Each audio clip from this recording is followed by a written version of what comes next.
This is Naga. Today I'm excited to share something I have been building over the weekend, a fully offline IoT dashboard which is running on my Raspberry Pi 3B. Raspberry Pi 3B is a pretty old version. Now we have 5, but I do have this, so I built on this one. So this Pi 3B is a compact low power computer that's perfect for edge computing and IoT projects. This might be small, but it's powerful enough to host Python apps, and it would serve as web dashboards and even run a Git for version control. In this project, I have set up a basic Streamlit dashboard that runs entirely on Pi and is accessible over my local network. And I don't need any cloud, no internet is needed. This means faster response time, more privacy, and complete control over your data. When I say no internet is needed, to run the application we don't need internet, but if you want to have the git integration and want to do any code sync from GitHub, you do need internet. This means we can host the apps locally and access within your network, and your data stays offline. So let us quickly pitch into the introduction of this course where we can discuss further. So this is a basic Streamlit app which is hosted on Raspberry Pi. Coming to the intro, I have explored the power of low-cost edge computing by deploying a Streamlit app directly on Pi. There is no external server needed, no internet needed, no cloud needed. So what did I do? Configured Git directly on Raspberry Pi for version control. I have cloned my repo on which the Streamlit app project is there. Built and served a lightweight Streamlit app, which I told is a dashboard which runs on Pi. I have accessed the dashboard from my laptop on the same Wi-Fi. I mean, the app is hosted on within the Raspberry Pi, and we can access the application from our local network from any device. Now, let us quickly have a look onto the Raspberry Pi 3B. So, I have already flashed it, and I have installed the OS, boxed it, and set it up. So, this is the Raspberry Pi, a very tiny one, but a powerful small computer. You can see it, the fan is up and running.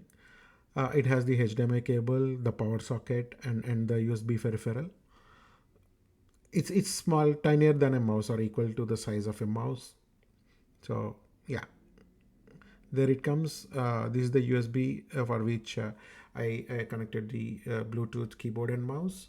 The HDMI cable connects to the monitor, and you can use it as a laptop or CPU. However, for the ease of the recording, what I did, I have set up my Pi, and I'm going to connect to the Pi Connect, which is a remote login onto the Raspberry Pi. So there is an option for doing a remote login onto our Pi, and we can run the operations on Pi. So this is the Raspberry Pi Connect, and this device is already on my name. This is my first Raspberry Pi, which is 3B. So let me do a screen share onto this one. Let's do the remote login to the Raspberry Pi. This is how the UI looks in Pi OS. The terminal is already open, so let me close the terminal. And the Wi-Fi is connected, Bluetooth is connected. This is how the Pi OS looks. And let's go to this is the terminal, and this is the folder view for file manager. Let me show you the file manager where I have my project folder. So here I am writing all my Python projects. This LLM control panel is my ongoing project where I want to have a control panel for my large language model, a lightweight large language model, which I will run on my Raspberry Pi.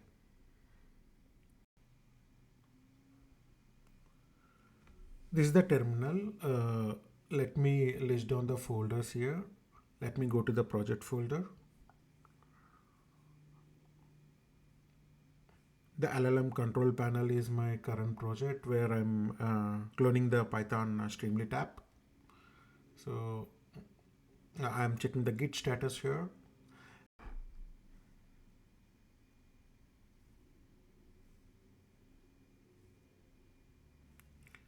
So here I'm going to check the Git remote. What is the Git that is connected to my Raspberry Pi, and if it's connected to my GitHub account, and the project is Raspberry Pi LLM control panel.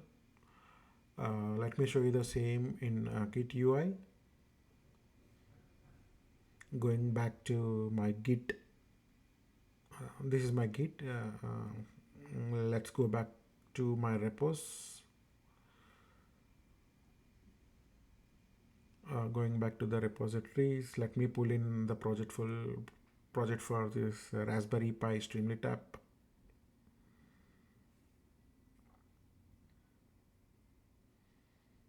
Yeah, this is the app. I just have it in my GitHub. So I'll clone this app into Raspberry Pi, and for ease of control, I'll also clone this in my laptop and I'll do the coding in my laptop. Based on that, I can just fetch the code and run the code in Raspberry Pi. This is just for ease of access. So I'm going to the project folder here. I want to create a folder with this in my laptop. Clone it here. Going to the command.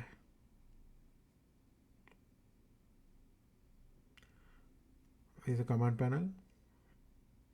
I'm opening the Visual Studio Code here.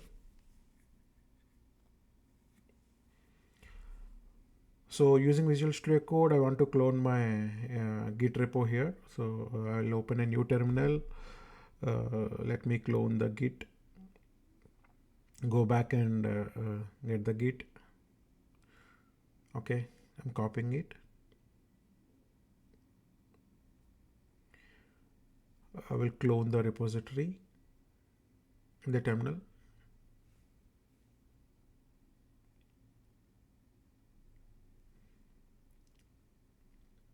Yeah, the project is getting cloned. Let me go to the folder, project folder. Yes, we are in the project folder. And I do want to create a virtual environment so that my packages are confined within my project.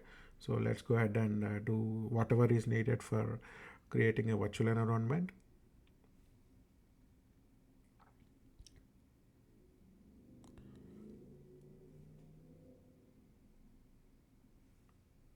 I'm creating the virtual environment. I'll be using the same name, VNV.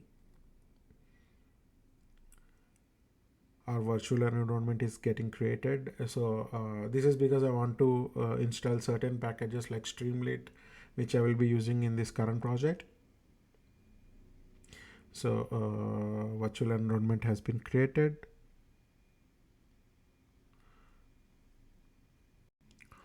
Now we have the virtual environment created. So let me go back and check if I'm in the master branch. So let me activate the master branch in my terminal here. So going back to the terminal, just activating my master branch.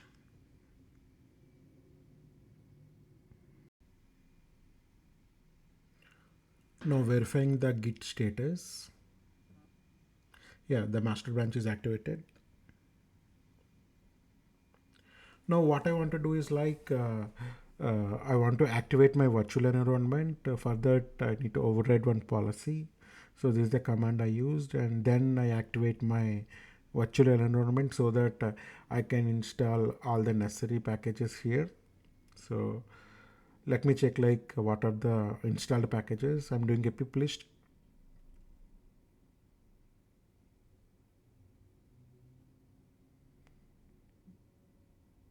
Now I'm doing a pip install for Streamlit. So all the packages for Streamlit needed for Python this project will be installed now. Let me pause for a while until this is completed. Package is now installed, and it prompted me for a pip upgrade, which I'm doing now. As it recommended for a pip upgrade, let me do a pip upgrade. It'll be very quick. Now that we have all the necessary packages, let us go and build a basic dashboard in Streamlit. We are going to import the libraries. I'm importing Streamlit. I'll also import Pandas and NumPy, which are the supporting app, but I do see like Python interpreter is not recognized. So let me go and show the path for the interpreter. We have our virtual environment. So we'll go to the virtual environment folder and point it to the python.exe so that the packages are recognized. Yes, it is recognized now. I'll also install the pandas and numpy just for a future purpose, because I want to use this dashboard as a large language model control panel. I need them, but for now we'll just treat it as a hello world dashboard where I'll put a simple slide bar which I'll be accessing from my laptop, and this app will be running in Raspberry Pi. So let me give the basic page configuration with page title, name, and everything. This is all a generic thing, a basic hello world slide panel in a Streamlit dashboard. Our next goal is to create a command center where the Streamlit dashboard serves as command center for large language model, where I can upload all the documents and later train the documents so that I can do retrieval augmentation on those documents. So just go through the basic commands for including the slide bar and everything. So while this is going on, I'm just giving a voiceover on what are my next steps. So my plan is to run a lightweight large language model on the Raspberry Pi, and I will also give the option for extending the retrieval augmented on the whatever documents that are needed dynamically. So this Streamlit app serves that purpose. It's a large language model command center where user can upload a document and it will be trained, and we get the responses to the user based on contextual search as well, based on the documents what they have. And the data is local, it's not connected to the internet, it is within your local network, secure, and users can access this ask any questions and get the responses. So while this is going on, let me just quickly fast forward, because I'm just creating a basic slide bar here. So I'll take a pause and forward it here. The basic dashboard is complete with a slide bar. So I have committed the code, and let me run the Streamlit app locally on my laptop first. So this is running locally on my laptop in first place. So if you see, it's localhost. Uh, the Streamlit app is triggering. So this is the LLM control panel, and I do have the slide bar.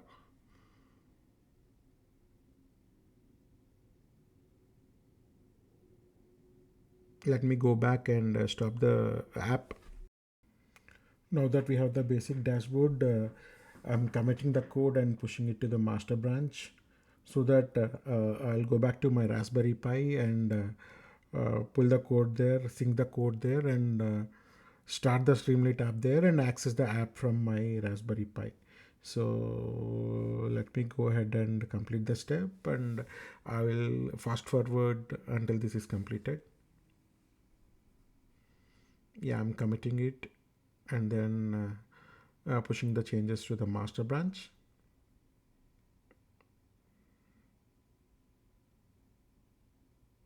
Yeah, here we go. Let me pause and fast forward the next steps. Now let us go back and remote log into our Raspberry Pi, where we'll go to the project folder and fetch the latest code and then run the Streamlit app from the Pi. So we are in the Raspberry Pi, we remote login, and let me go to the project folder, and I'll sync the latest project and I'll fast forward it till there. Yeah, now that we have our code in repo, I have synced the code, and please do keep in mind, like we do have to create a virtual environment and install the packages here as well, so that we run the Streamlit app, because I have added the VNV and git ignore that will be passed there. So I'm running the Streamlit app. If you see my screen, we are running the Streamlit app. So the localhost URL is within the Raspberry Pi, but if you want to access the dashboard outside of Raspberry Pi, you need to use the other URL here, which is given. So this is the local host within the Raspberry Pi. Let us check if the Streamlit app is running or not. It will take a while, just as the first run, but yeah, it will be smooth. So Streamlit app is firing up, and then we will see our slide bar here. Now while this is running, let me go back to my laptop, and also I'll use the same IP and try to access the Streamlit app from my laptop. Keep in mind, like the Streamlit app must be running in the Pi so that I will access it. Let me take a pause here. So the app is running in our Raspberry Pi, and I'm accessing the app from my laptop. If you see the URL, the dashboard, which is hosted on a Raspberry Pi, is accessible within our network. So I'm able to see the slide bar, and that is the URL for the application.